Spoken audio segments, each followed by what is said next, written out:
మరి మంత్రులను కానివ్వండి, ముఖ్యమంత్రి గారిని కానివ్వండి, లేకపోతే ప్రజాప్రతినిధులను కానివ్వండి, అధికారులను కానివ్వండి, ఈ కమిటీ అనేకమైనటువంటి వినూత్న కార్యక్రమాలు చేపట్టడం జరిగింది. కాబట్టి భవిష్యత్తులో తప్పకుండా లష్కర్ సాధన సమితి మరి ఆర్గనైజేషన్ ఏదైతే పోరాటం చేస్తుందో మీ పోరాటానికి సంపూర్ణమైనటువంటి మద్దతు ఇవ్వడమే కాకుండా ఈ జిల్లా ఏర్పాటు జరిగే వరకు, ఇది కార్పొరేషన్ గా ప్రకటించే వరకు మేము కూడా మీతో పాటు ఉంటామని చెప్పి నేను ఈ సందర్భంగా తెలియజేస్తా ఉన్నాను. సభాధ్యక్షులు, లష్కర్ సాధన సమితి అధ్యక్షులైనటువంటి పవన్ కుమార్ గౌడ్ గారికి, గౌరవ శాసనసభ్యులు పెద్దలు అన్న ముఠా గోపాలన్న గారికి,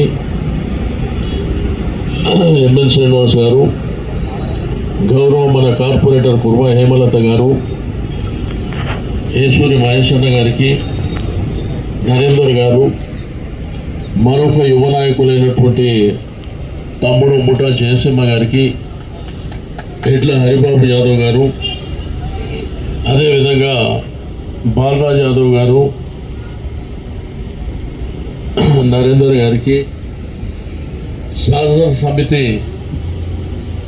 మా కమిటీ తమ్ముళ్లకు, మీ అందరికీ, ఇక్కడికి వెంచేసినటువంటి సోదరి సోదరుమణులకు, మా అయ్యప్ప స్వాములకు అందరికీ పేరు పేరున అభినందనలు తెలియజేస్తూ,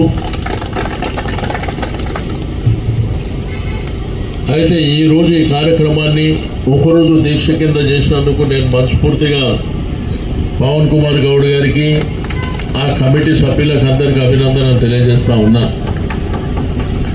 ఎందుకంటే ఒకసారి చరిత్ర మనం వెనక్కి పోయినప్పుడు హైదరాబాద్, సికింద్రాబాద్ అనే జంట నగరాలు, కానీ హైదరాబాదు సికింద్రాబాద్ కంటే ముందు లష్కర్, ఈ లష్కర్ అనేటువంటి పేరు నిజాం ప్రభుత్వంలో మరి సికింద్రాబాద్ ప్రాంతాన్ని అంతా లష్కర్గా పిలువబడుతుండే.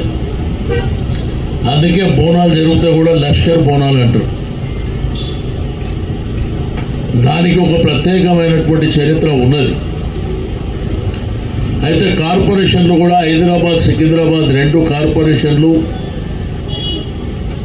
మరి 56 సంవత్సరం వరకు ఉండే. సరే, పెరుగుతున్నటువంటి జనాభా దృష్టిలో ఉంచుకొని హైదరాబాద్ నగరం అంతా విస్తరిస్తున్నటువంటి సందర్భంలో మరి కార్పొరేషన్లే విలీనం చేసి దాన్ని గ్రేటర్ హైదరాబాద్గా మరి ఆ రోజుల్లో 100 డివిజన్లకు తీసుకురావడం జరిగింది. మరి ఆ తర్వాత 2014 తర్వాత మరి కేసీఆర్ గారి నాయకత్వంలో దాన్ని 150 డివిజన్లకు తీసుకెళ్లడం జరిగింది. మరి ఇప్పుడు వచ్చినటువంటి కాంగ్రెస్ ప్రభుత్వం దీన్ని 300 డివిజన్లని కొత్తగా పెట్టినటువంటిది కూడా మేము చూస్తూ ఉన్నాం. అయితే ఇక్కడ వీళ్ళు ఏ సాధన సమితి లష్కర్ జిల్లా వీళ్ళ పోరాటం ఉందో అది న్యాయమైనటువంటి కోరిక అని చెప్పి నేను ఈ సందర్భంగా తెలియజేస్తూ ఉన్నా. ఎందుకంటే సికింద్రాబాద్ పార్లమెంటుకు సంబంధించి మరి అది ఒక జిల్లాగా ప్రకటన చేసి, రెండోది 300 డివిజన్లను కలిపి ఒక కార్పొరేషన్, 3 కార్పొరేషన్లు చేస్తారంటున్నారు. నేను ప్రభుత్వాన్ని డిమాండ్ చేసేది, ఒకవేళ 3 కార్పొరేషన్లు చేస్తే అది లష్కర్ జిల్లా కార్పొరేషన్గా కూడా ఏర్పాటు చేయాలని చెప్పి నేను ఈ సందర్భంగా తెలియజేస్తూ ఉన్నాను. అంటే నగరం అనేది విస్తరించడము ఒక మంచి పని అయితే, ఏదైతే పాత జిల్లాలు ఉన్నాయో మరి ఆ ప్రాంతాలను కూడా అభివృద్ధి చేసుకోవడం అనేది ప్రభుత్వ ధర్మం. మరి లష్కర్ జిల్లా సికింద్రాబాద్ ప్రాంతాన్ని 200 సంవత్సరాలు కంప్లీట్ చేసుకున్నటువంటి సందర్భంలో 2002లో పెద్ద ఎత్తున సంబరాలు కూడా అప్పట్లో ఉన్నటువంటి కాంగ్రెస్ ప్రభుత్వం చేసింది. కానీ ఏదైతే పెరిఫెరల్ ఏరియాలు ఉన్నాయో, ఏదైతే ఓఆర్ఆర్ పరిధి లోపల ఉన్నటువంటి అన్ని మరి డెవలప్ అయికుంటూ పోతున్నటువంటి సందర్భంలో మరి పాత సికింద్రాబాద్ ప్రాంతం ఏదైతే లష్కర్ అనుకుంటున్నామో ఆ ప్రాంతాలకు మాత్రం డబ్బులు లేక, ఆ ప్రాంతాల అభివృద్ధి లేక, అక్కడ ఉన్నటువంటి యువకులకు ఉద్యోగాలు లేక నానా రకాల ఇబ్బందులు అవుతున్నాయి. కాబట్టి దీన్ని ఒక ప్రత్యేక కార్పొరేషన్ ఏర్పాటు చేసినట్టయితే మరి లష్కర్ జిల్లా కూడా రాయల్గా వచ్చేటువంటి డబ్బులు ఈ ప్రాంతంలో నివసిస్తున్నటువంటి ప్రజల ట్యాక్సుల ద్వారా మరి ఆ ప్రాంతమే డెవలప్మెంట్ అయితే మరి ఈ ప్రాంతం కూడా లష్కర్ జిల్లా ప్రాంతం కూడా పూర్తి స్థాయిలో అభివృద్ధి జరగడానికి ఆస్కారం ఉంటుందని చెప్పి నేను ఈ సందర్భంగా తెలియజేస్తా ఉన్నాను. అయితే గతంలో లష్కర్ సాధన సమితి ఏర్పాటు చేసిన తర్వాత చాలా కార్యక్రమాలు మరి చేపట్టడం జరిగింది.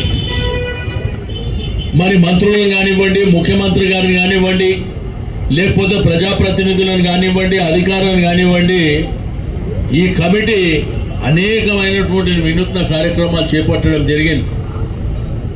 కాబట్టి భవిష్యత్తులో తప్పకుండా లష్కర్ సాధన సమితి మరి ఆర్గనైజేషన్ ఏదైతే పోరాటం చేస్తుందో మీ పోరాటానికి సంపూర్ణమైనటువంటి మద్దతు ఇవ్వడమే కాకుండా ఈ జిల్లా ఏర్పాటు జరిగే వరకు, ఇది కార్పొరేషన్గా ప్రకటించే వరకు మేము కూడా మీతో పాటు ఉంటామని చెప్పి నేను ఈ సందర్భంగా తెలియజేస్తా ఉన్నాను.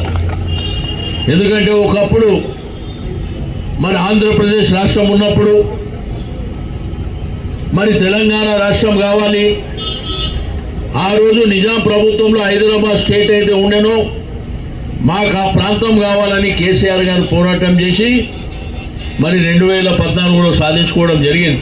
కాబట్టి లష్కర్ జిల్లాను కూడా మనం సాధించుకోవడానికి మీకు అన్ని విధాలుగా మరి ఇక్కడ ఉన్నటువంటి మన ప్రజాప్రతినిధులు గోపాల్ గారు, వెంకటేష్ గారు, పద్మనాభ్ గారు, మరి ఆ ప్రాంతం జుబ్లీహిల్స్ కానీ ఖైరతాబాద్ కానీ మరి అక్కడ ఉన్నటువంటి ప్రజాప్రతినిధులతో కూడా మాట్లాడి దీన్ని మరి ముందుకు తీసుకెళ్ళడానికి, అవసరమైతే పోరాటాలకు ముందుకు తీసుకెళ్ళడానికి కూడా మేము సిద్ధంగా ఉంటామని చెప్పి నేను ఈ సందర్భంగా తెలియజేస్తూ ఉన్నాను. కాబట్టి ఈరోజు మీరు ఒక రోజు దీక్ష మరి చేపట్టడం శుభ పరిణామం. ఎందుకంటే తెలియని వాళ్ళకు కూడా తెలుస్తుంది. తద్వారా ఏంటంటే ప్రజలు కూడా మనకు సంపూర్ణమైనటువంటి మద్దతు ఇవ్వడానికి కూడా ముందుకు రావడం జరుగుతుందని చెప్పి నేను ఈ సందర్భంగా తెలియజేస్తూ మరి ఈ ఒకరోజు దీక్షని మీరు విజయవంతంగా ముందుకు తీసుకెళ్ళి భవిష్యత్తులో కూడా అవసరం అనుకుంటే ఈ యొక్క సికింద్రాబాద్ పార్లమెంట్లో పాదయాత్రల ద్వారా కూడా మరి ప్రభుత్వాన్ని మెడలుంచేటువంటి కార్యక్రమం చేస్తాం. ఎందుకంటే మొన్న జరిగినటువంటి 300 డివిజన్లు మీరు చూసిండ్రు. మేయర్ గారికే నిలవకుండా మరి డివిజన్లు ఏర్పాటు చేస్తున్నామని చెప్పారు. అది శాస్త్రీయ పద్ధతిలో లేదు. ఏదో ఒక ఆఫీస్లో కూర్చొని ల్యాప్టాప్ ముంగడ పెట్టుకొని గూగుల్ మ్యాప్ ఓపెన్ చేసి అన్లకెన్ డివిజన్ అని చేసేటువంటి మరి దరిద్రమైనటువంటి పరిస్థితుల్లో ఈ ప్రభుత్వం ఉండడం కూడా సిగ్గుచేటని చెప్పి నేను ఈ సందర్భంగా తెలియజేస్తూ ఉన్నాను.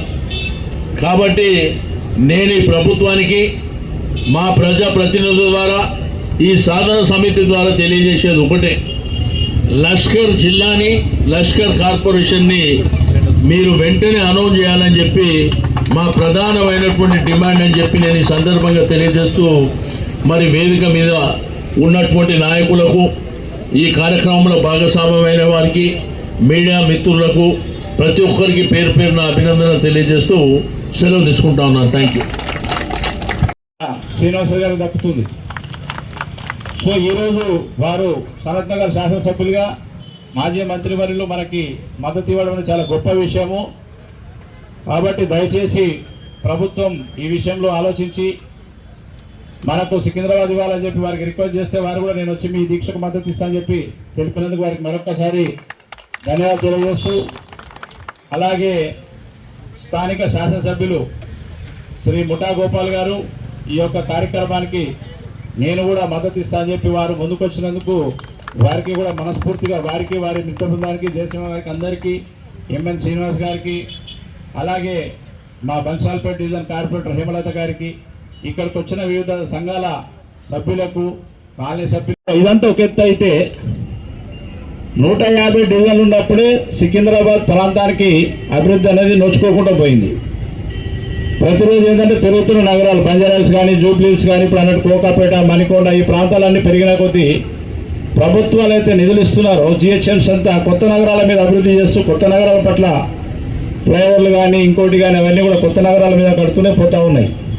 సో సికింద్రాబాద్ ప్రాంతం అనేది కొద్దిగా అభివృద్ధికి అంటే కనీసం రోడ్ల విస్తరణ కూడా డబ్బులు ఇచ్చే పరిస్థితుల్లో కార్పొరేషన్ లేదు. సో ఇప్పుడున్న 150 డివిజన్లతోటి సికింద్రాబాద్కి ఈ పరిస్థితి ఉంటే రేపు 300 డివిజన్లు అయితే ఒక ఐఏఎస్ ఆఫీసర్ కార్పొరేషన్ ఏ విధంగా పాలన జరుగుతుందో మీరు అందరూ అర్థం చేసుకోవాల్సిందిగా కోరుతా ఉన్నాం. సో 1956 బిఫోర్ ఎట్లయితే మాకు సికింద్రాబాద్ మున్సిపల్ కార్పొరేషన్ సపరేట్గా ప్రత్యేకంగా ఉండి మా నిధులు మాకే కావాలనే ఉద్దేశంతో మీకు అందరూ తెలుసు తెలంగాణ రాష్ట్రం ఏర్పడ్డదే నీళ్లు నిధులు నియామకాల కోసం ఏర్పడ్డది. అట్లాగే ఇప్పుడు మా సికింద్రాబాద్లో వసూలైన పన్నులు కూడా మేము మాకే కావాలని అడుగుతున్నాం. మా సికింద్రాబాద్ ప్రాంతంలో ఎట్లయితే వసూలైన పనులని మా దగ్గర అభివృద్ధి కార్యక్రమాలకు చేపట్టాల్సిందంటే దానికి కేవలం ప్రత్యేక మున్సిపల్ కార్పొరేషన్ ఏర్పాటు ఒక్కటే మార్గం అని చెప్పి డిమాండ్ చేస్తూ మేము ఈరోజు మా లష్కర్ జిల్లా సాధనా సమితి తరఫున ఒకరోజు దీక్షా కార్యక్రమాన్ని చేపడతా ఉన్నాం. మా కార్యక్రమానికి ఎంతో పెద్ద మనసుతో మద్దతు ఇస్తూ ఈ యొక్క కార్యక్రమానికి ఇచ్చేసినటువంటి రాష్ట్రంలోనే సీనియర్ మంత్రివర్యులు అంటే క్యాబినెట్లో సీనియర్గా ఆయనే తెలంగాణ రాష్ట్రంలో సీనియర్ మంత్రివర్యులుగా వారు ఉండడం అనే విషయం మీకు అందరికీ తెలిసిందే. అంటే నగరం అభివృద్ధి కానీ నగరంలో జరుగుతున్న కార్యక్రమాల పట్ల వారికి పూర్తి అవగాహన ఉంది. 1994 నుంచి టిల్ డేటు ప్రభుత్వంలో భాగస్వామిగా ఉండి వారు ప్రతి కార్యక్రమాన్ని అప్పుడు బోనాల పండుగ కానీ గణేష్ ఫెస్టివల్ కానీ మొహరం కానీ క్రిస్మస్ కానీ ప్రతి ఏ నగరంలో ఏ ఈవెంట్ జరిగినా కూడా వారు ముందుండి నడిపించిన విషయం మీకు అందరికీ తెలిసిందే. ఆ రోజు మీకు బోనాలు కానీ ఎట్లాంటి పెద్ద పరిస్థితి వచ్చినప్పుడు మీకు గతంలో మనం బోనాల పండుగ చేసుకుంటామంటే చందాలు చేసుకుంటాం. తలసాని శ్రీనివాస్ గారు క్యాబినెట్లో ఉన్నప్పుడు అప్పటి ముఖ్యమంత్రి కేసీఆర్ గారితో మాట్లాడి నగరంలో దేవాలయాల కోసం 15 కోట్ల రూపాయలు మొత్తం ఆయన చేతుల మీద ఏ గుడికి ఎంతెంత డబ్బులు ఇవ్వాలి, ఏ గుడి ఎక్కడ అంటే ఏ యొక్క ప్రతిష్టత ఉంది గుడికి, ఏ గుడి ఇంపార్టెంట్ ప్రతి గల్లీలో అందరితో పిలిపించి మాట్లాడి శాసనసభ్యుల యొక్క సిఫార్సులు తీసుకొని ఏకచక్రంగా ఆయన మొత్తము దాదాపు 2500 గుళ్ళు హైదరాబాద్ నగరం రంగారెడ్డి మొత్తం కలిపితే 3400 చిల్లర గుళ్ళకి డబ్బులు ఇచ్చినటువంటి ఘనత మన శ్రీనివాస గారికి దక్కుతుంది. సో ఈరోజు వారు సనత్ నగర్ శాసనసభ్యులుగా మాజీ మంత్రివర్యులు మనకి మద్దతు ఇవ్వడం చాలా గొప్ప విషయము. కాబట్టి దయచేసి ప్రభుత్వం ఈ విషయంలో ఆలోచించి మనకు సికింద్రాబాద్ ఇవ్వాలని చెప్పి వారికి రిక్వెస్ట్ చేస్తే వారు కూడా నేను వచ్చి మీ దీక్షకు మద్దతు ఇస్తానని చెప్పి తెలిపినందుకు వారికి మరొకసారి ధన్యవాదాలు తెలియజేస్తూ అలాగే స్థానిక శాసనసభ్యులు శ్రీ ముఠా గోపాల్ గారు ఈ యొక్క కార్యక్రమానికి నేను కూడా మద్దతు ఇస్తానని చెప్పి వారు ముందుకొచ్చినందుకు వారికి కూడా మనస్ఫూర్తిగా వారికి వారి మిత్ర బృందానికి జయసింహ గారికి అందరికీ ఎంఎన్ శ్రీనివాస్ గారికి అలాగే మా బన్సాల్పేట డివిజన్ కార్పొరేటర్ హేమలత గారికి ఇక్కడికి వచ్చిన వివిధ సంఘాల సభ్యులకు కాలనీ సభ్యులకు అందరికీ ప్రతి ఒక్కరికి పేరు పేరున మనస్ఫూర్తిగా ధన్యవాదాలు తెలియజేస్తా ఉన్నాను.